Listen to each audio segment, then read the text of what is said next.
நீதிமொழிகள் 29:1.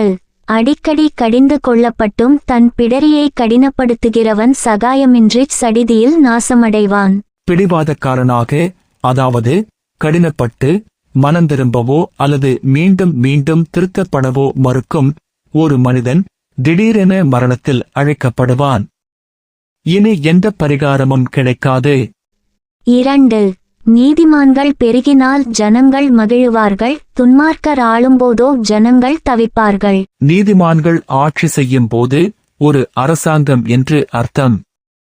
மக்கள் மகிழ்ச்சியடைகிறார்கள், ஏனென்றால் அவர்கள் மிகவும் பாதுகாப்பாகவும் வளமாகவும் இருக்கிறார்கள். ஆனால் பொல்லாத தலைவர்கள் ஆட்சி செய்யும் போது மக்கள் கொடூரமான ஒடுக்குமுறையின் கீழ் புலம்புகிறார்கள். 3. ஞானத்தில் பிரியப்படுகிறவன் தன் தகப்பனை மகிழ பண்ணுகிறான், வேசிகளோடே தொந்திப்பானவனோ ஆஸ்தியை அழிக்கிறான். ஒரு ஞானி அவனுடைய தந்தையின் மகிழ்ச்சி, ஒரு தந்தையின் செல்வத்தை விபச்சாரிகளுடன் தொடர்பு கொள்ளும் ஒரு மகனால் வீணாக்கப்படுவதற்கு நேர்மாறானது. ஞானம் ஒருவரை விபச்சாரத்திலிருந்து தடுக்கிறது. 4.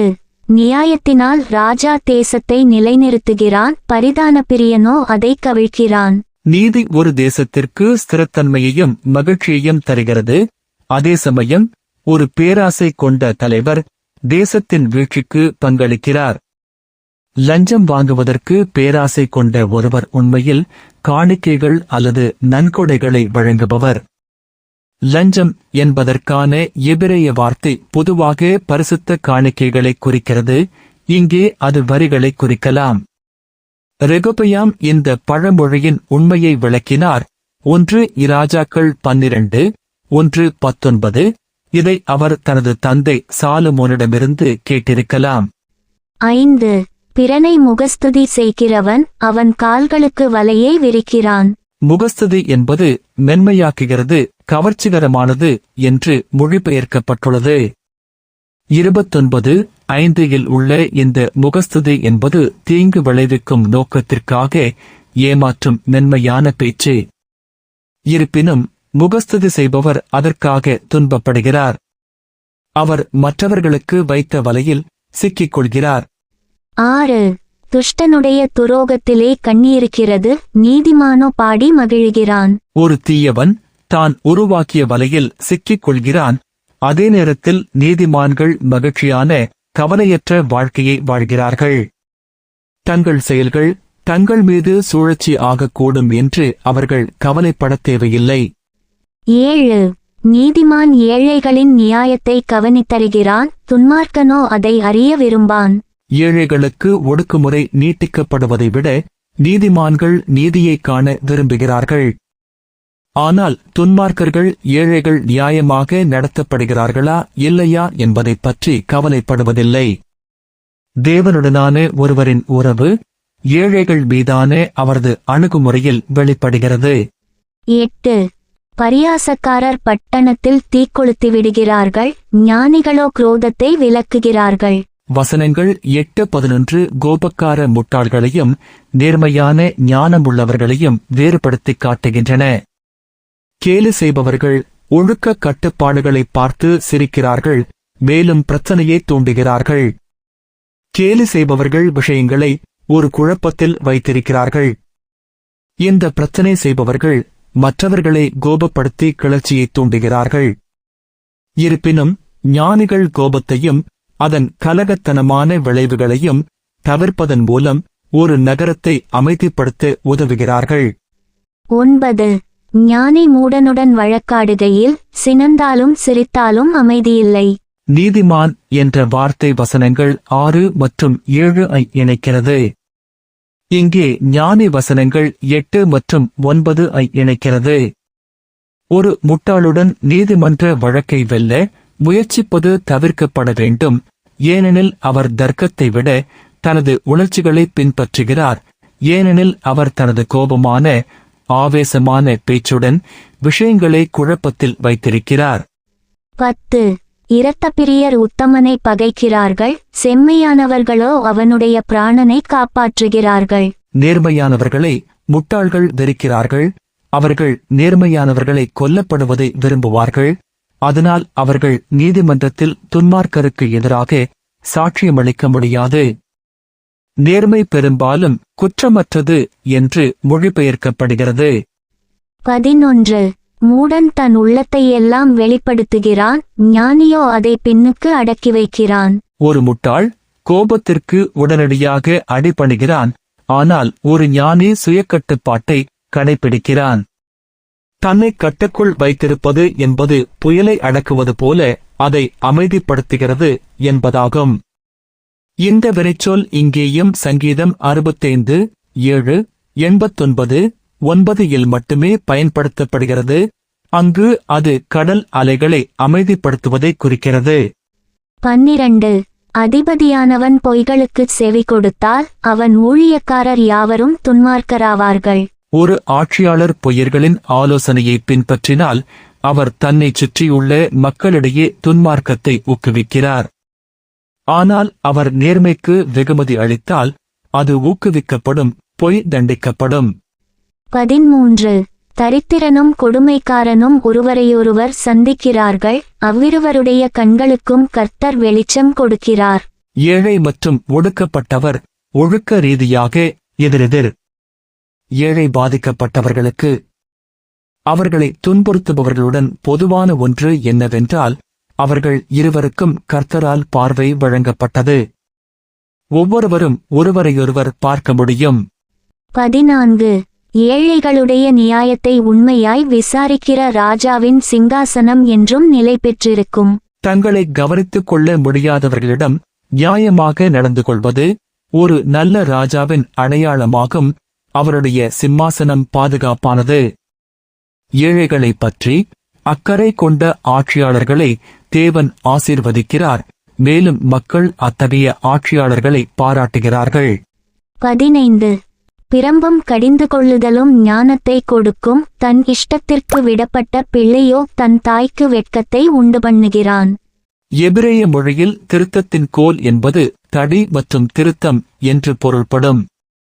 தடி என்பது திருத்தத்திற்கான கருவியாகும், அல்லது தடி மற்றும் வாய்மொழி திருத்தம் ஆகிய இரண்டும் பயன்படுத்தப்பட வேண்டும். ஒழுக்கம் கற்பிக்கப்படாமல் தனக்குத் தானே விடப்பட்ட ஒரு குழந்தை கட்டுக்கடங்காத நபராக மாறும். அவன் தன் தாயை அவமானப்படுத்துவான். 16 துன்மார்க்கர் பெருகினால் பாவமும் பெருகும், நீதிமான்களோ அவர்கள் விழுவதை காண்பார்கள். ஒரு தேசத்தை துன்மார்க்க தலைவர்கள் ஆளும்போது பாவம் ஊக்குவிக்கப்படுகிறது. ஆனால் நீதிமொழிகளில் பல முறை கூறப்பட்டுள்ளபடி இறுதியில் துன்மார்க்கர்கள் வீழ்ச்சியடைவார்கள், நீதிமான்கள் அதை பார்த்து உயிர் வாழ்வார்கள், பின்னர் மகிழ்ச்சியடைவார்கள். 17 உன் மகனைச் சிற்றை செய், அவன் உனக்கு ஆறுதல் செய்வான், உன் ஆத்துமாவுக்கு ஆனந்தத்தையும் உண்டாக்குவான். ஒருவரின் மகனை ஒழுங்குபடுத்துவது பெற்றோருக்கு அமைதியையும் மகிழ்ச்சியையும் தரும், ஏனெனில் அவர்களின் மகன் நடந்து கொண்டு ஞானியாக வளர்வான். 18 தீர்க்கதரிசனமில்லாத இடத்தில் ஜனங்கள் சீர்கெட்டுப் போவார்கள், வேதத்தை காக்கிறவனோ பாக்கியவான். தரிசனம் இல்லாத இடத்தில் தரிசனம் என்ற வார்த்தை ஒரு தீர்க்கதரிசி பெறும் வெளிப்பாடு. மேலும் மக்கள் அழிந்து போகிறார்கள் என்ற மொழிபெயர்ப்பு இரட்சிக்கப்படாத மக்கள் பாவத்தில் இறப்பதைக் குறிக்கவில்லை. என்ற வினைச்சொல் கட்டுப்பாட்டை கைவிடுவதை குறிக்கிறது. எனவே தேவனின் வார்த்தை இல்லாமல் மக்கள் தங்கள் சொந்த பாவ வழிகளில் தங்களை கைவிடுகிறார்கள் என்று வசனம் கூறுகிறது. மறுபுறம் யாவேவின் சட்டத்தை கடைப்பிடிப்பது, கீழ்ப்படிவது மகிழ்ச்சியை தருகிறது. 19 அடிமையானவன் வார்த்தைகளினாலே அடங்கான், அவைகளை அவன் அறிந்தாலும் உத்தரவு கொடான். இந்த வசனம் 21 உடன் இணைந்து ஒருவரின் வேலைக்காரர்களுக்கும் அவரது மகன்களுக்கும் ஒழுக்கம் தேவை என்பதை குறிக்கிறது. சில நேரங்களில் வார்த்தைகள் போதாது. ஒரு வேலைக்காரன் வார்த்தைகளை அறிந்திருக்கலாம், ஆனால் அவர் சொன்னபடி செய்ய பிடிவாதமாக மறுக்கலாம். அப்படியானால் வேறு வகையான திருத்தங்கள் தேவை. 20 தன் வார்த்தைகளில் பதறுகிற மனுஷனை கண்டாயானால் அவனை நம்புவதைப் பார்க்கிலும் மூடனை நம்பலாம். அவசரமாக பேசும் ஒரு மனிதன் முட்டாள், ஏனென்றால் அவன் சிந்தனையற்ற உணர்ச்சியற்ற கருத்துக்களை வெளிப்படுத்துகிறான். சில சமயங்களில் அவன் கேட்பதற்கு முன்பே பதிலளிப்பான். உண்மையில் அவன் ஒரு முட்டாளை விட மோசமானவன். அவசரமாக பேசுவதும் கர்வமாக இருப்பதும் ஒரு முட்டாளாக இருப்பதை விட குறைவான நம்பிக்கை கொண்ட 2 விஷயங்கள். இந்த வகையான நபர் தனக்கும் மற்றவர்களுக்கும் பிரச்சனையை ஏற்படுத்துகிறார். 21. ஒருவன் தன் அடிமையை சிறு பிராயம் முதல் இளக்காரமாக வளர்த்தால் முடிவிலே அவன் தன்னை புத்திரனாக பாராட்டுவான். வேலைக்காரர்களை சீர்படுத்துவதன் முக்கியத்துவம் மீண்டும் இங்கு குறிப்பிடப்பட்டுள்ளது. ஒரு வேலைக்காரனை ஒழுங்குபடுத்தி அவன் தன் பொறுப்புகளை செய்ய வேண்டும் என்று கட்டாயப்படுத்த தவறினால் இறுதியில் அவனுடைய எஜமானுக்கு துக்கம் ஏற்படும். 22. கோபக்காரன் வழக்கை கொளுவுகிறான், மூர்க்கன் பெரும்பாதகன். நிலையற்ற மனநிலையின் விளைவுகள் தன்னை கட்டுப்படுத்திக் கொள்ளாமல் இருப்பதை எச்சரிக்கின்றன. கோபம் கொண்ட கோபக்காரன் சண்டையை ஏற்படுத்துகிறார். மேலும் பல பாவங்களை செய்கிறார். ஒருவேளை மற்றவர்களை சபிப்பது அல்லது அவமதிப்பது, தேவனின் பெயரை தவறாக பயன்படுத்துவது, முரட்டுத்தனமாக இருப்பது, இரக்கம் இல்லாதது, கொடூரமாக இருப்பது அல்லது ஒடுக்குவது மற்றும் பெருமைப்படுவது உட்பட. 23. மனுஷனுடைய அகந்தை அவனை தாழ்த்தும், மனத்தாழ்மையுள்ளவனோ கனமடைவான். பெருமை மற்றும் பணிவின் எதிர் விளைவுகள் ஒன்றையொன்று எச்சரித்து மற்றொன்றை ஊக்குவிக்கின்றன. முரண்பாடாக ஒரு நபர் தன்னை உயர்த்திக் கொள்ள முயற்சிக்கும் பெருமை உண்மையில் அவர் தாழ்த்தப்படுவதற்கு வழிவகுக்கிறது. அதே நேரத்தில் தாழ்ந்த ஆவி கொண்ட ஒருவர் மற்றவர்களால் மரியாதைக்குரிய நிலைக்கு உயர்த்தப்படுகிறார். தேவன் பெருமையை வெறுக்கிறார். ஏனெனில் அது ஒரு நபரை அவரிடமிருந்து சுயாதீனமாக வாழ பாதிக்கிறது. 24. திருடனோடே பங்கிட்டுக் கொள்ளுகிறவன் தன் ஆத்துமாவை பகைக்கிறான், சாபத்தை அவன் கேட்டாலும் காரியத்தை வெளிப்படுத்த மாட்டான். ஒரு திருடனின் கூட்டாளி அவனுக்கே எதிரியாகிறான். ஏனென்றால் அவன் குற்றத்தில் ஈடுபடுவது அவனுக்கு எதிராக செயல்படுகிறது. நீதிமன்றத்தில் அவன் சத்தியம் செய்கிறான், ஆனால் பின்னர் பொய் சொல்ல வேண்டும் அல்லது எதுவும் சொல்லக்கூடாது. அவன் சாட்சியமளித்தால் அவன் தன்னைத்தானே குற்றம் சாட்டிக் கொள்வான். அவன் எதுவும் சொல்லவில்லை என்றால் அவன் குற்றவாளியாக கருதப்படுகிறான். 25. மனுஷனுக்கு பயப்படும் பயம் கண்ணியை வருவிக்கும், கர்த்தரை நம்புகிறவனோ உயர்ந்த அடைக்கலத்திலே வைக்கப்படுவான். பயப்படுதல், நடுங்கு, தேவனுக்கு முன்பாக பயபக்தியை குறிக்கும் சொல் அல்ல. பயப்படுதல் என்பது ஒருவரின் செயல்கள் பயப்படுபவரால் கட்டப்படுத்தப்படுகின்றன அல்லது கட்டப்படுத்தப்படுகின்றன என்ற அர்த்தத்தில் மனிதன் சிக்க வைக்கிறான். கர்த்தரை நம்புவது மிகவும் நல்லது, ஏனெனில் அது பாதுகாப்பை கொண்டு வருகிறது. பாதுகாப்பாக வைக்கப்படுதல் என்ற வார்த்தைகள் கப் என்ற வினைச்சொல்லிலிருந்து வந்தவை, அதாவது அணுக முடியாத அளவுக்கு உயர்ந்ததாக இருத்தல் அல்லது உயர்த்தப்படுதல். கர்த்தரில் பாதுகாப்பு என்பது மனிதனின் மிரட்டலை நீக்குகிறது. 26.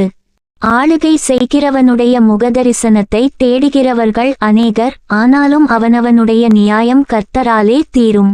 ஒரு ஆட்சியாளரின் ஆதரவையோ செல்வாக்கையோ பெற அல்லது நீதியை பெற அவரை மக்கள் பார்க்க விரும்பலாம், ஆனால் நீதி நிலைநாட்டப்படும் என்பதற்கு அவர்களுக்கு எந்த உத்தரவாதமும் இல்லை. ஆட்சியாளர் ஒரு கண்ணியாக கூட இருக்கலாம். உண்மையான நீதி கர்த்தரிடமிருந்து வருகிறது. அவர் இறுதியில் காரியங்களை சரி செய்வார். எனவே மனிதனின் எந்த பயத்தையும் விட அவரை நம்புவது மிக முக்கியமானது. 27. நீதிமானுக்கு அநியாயக்காரன் அருவருப்பானவன், சன்மார்க்கனும் துன்மார்க்கனுக்கு அருவருப்பானவன். நீதிமான்களுக்கும் துன்மார்க்கருக்கும் இடையே நிலவும் பகைமை வியக்கத்தக்க வகையில் தெளிவான சொற்களில் கொடுக்கப்பட்டுள்ளது. இந்த வசனத்தின் 2 வரிகளிலும் உள்ள டிடெஸ்ட் என்பது ஒரு வலுவான வினைச்சொல் ஆகும். இதை அருவருப்பானது அல்லது வெறுப்பது என்று மொழிபெயர்க்கலாம்.